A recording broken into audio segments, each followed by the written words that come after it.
Fala pessoal, tudo bem? Tudo na paz com vocês? Começando um vídeo novo aqui no canal, dessa vez de curiosidades bíblicas. Me responda aí, você sabe o que é parábola? O canto do galo descrito em Mateus 26, o que seria? Será que havia um galinheiro em Jerusalém? Será que lá em Jerusalém eles criavam galinhas ou galo? O que Jesus quis dizer com é mais fácil um camelo passar pelo buraco de uma agulha do que um rico entrar no reino de Deus? Nesse vídeo eu respondo todas essas perguntas. Mas antes de irmos para o vídeo, preciso pedir um favor de todos vocês. Se você gosta desse tipo de conteúdo, por favor, se inscreve nesse canal, deixa o seu like, ativa o sininho das notificações e, se possível, compartilha com alguém esse vídeo, compartilha com alguém esse canal, porque fazendo assim você nos incentiva a continuar produzindo vídeos aqui para o YouTube. Sem mais enrolação, vamos para o vídeo. O que seria parábolas, já que foi um recurso que Cristo utilizou muito quando aqui esteve? Para que você tenha ideia, Jesus proferiu cerca de 40 a 42 parábolas. Não é um número tão exato porque alguns intérpretes bíblicos sugerem que alguns textos não são parábolas, outros pegam aquele texto e diz que é. Então, em torno de 40 a 42 parábolas foi dita por Cristo quando ele esteve aqui. Esse recurso foi muito utilizado por Cristo. Mas então, o que seria a parábola? Um recurso que a gente poderia dizer predileto de Cristo para falar aos ouvintes, para falar ao público que estava ali para aprender com Cristo. Parábola no grego é parabole, que significa comparação, colocação de lado a fim de comparar. O intuito da parábola é pegar coisas naturais, rotineiras, humanas, a fim de trazer lições espirituais. Repito, foi um recurso muito utilizado por Cristo e é por isso que ele prendia a atenção dos ouvintes quando utilizava desse recurso chamado parábola.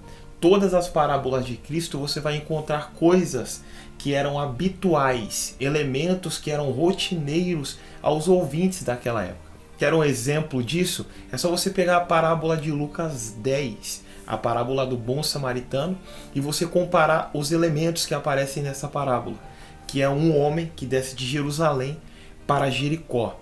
Então todo o ambiente ali de samaritano, de Jerusalém, de Jericó, estava habituado aos ouvintes dessa parábola, então seria mais fácil prender a atenção do público quando você colocar elementos em que eles estão acostumados no dia a dia. Então a parábola nada mais é que uma comparação, utilizando coisas naturais, humanas, a fim de explicar lições espirituais. Mateus capítulo 26, versículos 69 ao 75, traz para a gente uma passagem muito conhecida, que é o momento em que Pedro nega a Jesus. O versículo 75 diz que Pedro lembra das palavras de Jesus, que disse: antes que o galo cante, 3 vezes me negará. Mas o que seria então esse canto do galo, já que existia uma lei judaica que proibia esse tipo de animal em Jerusalém, já que eles contaminavam todo o ambiente. Para o judeu, esses animais contaminavam a terra, e se eles estivessem, claro, no templo em Jerusalém, também contaminaria os utensílios do templo. Então, já aprenda isso daqui, que era proibido esse tipo de ave, esse tipo de animal em Jerusalém. Se era proibido, então o que seria esse bendito canto do galo? Para você entender o que seria o canto do galo, você precisa compreender como os romanos dividiam as vigílias. Na bem verdade, eles dividiam as vigílias de 3 em 3 horas. A primeira vigília era do pôr do sol até as 9 horas e era chamada de vigília do entardecer. A segunda vigília era das 9 horas até a meia-noite e era chamada de vigília da meia-noite. A terceira vigília era da meia-noite até as 3 horas e era conhecida como a vigília do canto do galo. Por fim, a última vigília era das 3 horas até o amanhecer, até a aurora, e era conhecida como a vigília do amanhecer. O canto do galo aí não se refere ao canto de uma ave, se refere à troca de turno dos soldados. Então um soldado tocava a trombeta, trocava-se o turno, os soldados se revezavam entre essas vigílias. Então o canto do galo era o toque da trombeta do soldado romano, indicando o fim de uma vigília e iniciando-se a outra. Se você quer fazer arte como essas que estão aparecendo aí na sua tela, seja para alavancar o seu ministério ou os seus negócios, acesse o primeiro link da descrição e aproveite essa mega promoção imperdível. Evangelho escrito por Mateus, capítulo 19, versículo 24, Cristo diz bem assim, que é mais fácil um camelo passar pelo buraco de uma agulha do que um rico entrar no reino dos céus, no reino de Deus. O que de fato Cristo estava querendo dizer? Porque muitas pessoas interpretam mal esse texto, como alguns outros textos, dizendo que rico nenhum vai para o céu, que rico nenhum vai entrar no reino de Deus, simplesmente por ser rico. Isso é um tanto desanimador e mentiroso, porque a Bíblia não trata disso. Mas então o que Cristo quis dizer exatamente nesse versículo? Antes de irmos para a interpretação que talvez seja mais saudável, eu preciso te apresentar ainda outras interpretações que ganham força e que muitas pessoas trazem até os dias de hoje. A primeira delas é que essa agulha era uma porta que tinha em Jerusalém, que se chamava Fundo da Agulha, que os camelos só conseguiam entrar de joelhos e só depois de retirar a carga que estava sobre si.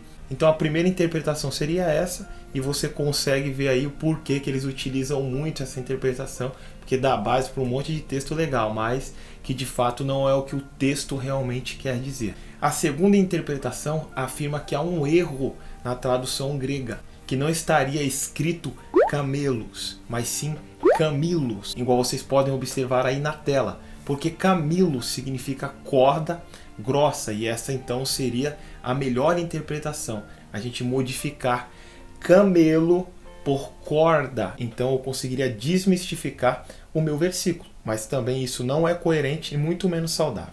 Há uma terceira interpretação que a gente julga ser mais plausível, mais correta, que é a interpretação no literal. Aí alguém vai se levantar e dizer: então você quer dizer que é possível um camelo passar pelo buraco da agulha e que nem um rico vai subir para o céu? Não, estou querendo dizer, e a Bíblia não fala disso, porque isso seria um tanto desanimador. A gente pararia de correr atrás dos nossos sonhos e de querer viver melhor. Não é o que Cristo quer dizer, não é o que a Bíblia prega também. Repare que nesse texto o jovem rico chega até Jesus conhecendo a lei, dizendo que já aplica aquilo há anos, e quando Cristo sugere que ele venda tudo e dê aos pobres, ele volta para casa triste. Aí é quando Cristo se refere ao texto dizendo que é mais fácil um camelo. Ele está usando a hipérbole, que é um exagero na fala. Decore esse nome e pesquise. Hipérbole, está fazendo um exagero na sua frase para dizer que é mais fácil um camelo passar pelo buraco de uma agulha do que um rico alcançar o reino de Deus. Por quê? Porque quem tem muito tem muita dificuldade também para se desprender dos seus bens. Mas a oportunidade da salvação, de alcançar os céus, não está exclusiva para os menos favorecidos, só para pobres, só para quem não tem nada. É para todos, seja para rico, seja para pobre, seja para quem tem menos, seja para quem tem pouco, e daí vai. É para todos. A graça é um favor imerecido para todos. Muito obrigado por ter chegado até aqui nesse vídeo. Se você quiser continuar assistindo mais coisas sobre o canal, desse lado aqui tem Palavra de Deus, desse outro tem indicação de livro, desse lado aqui tem como elaborar sermão, tá bom? Fiquem com Deus, até o próximo vídeo.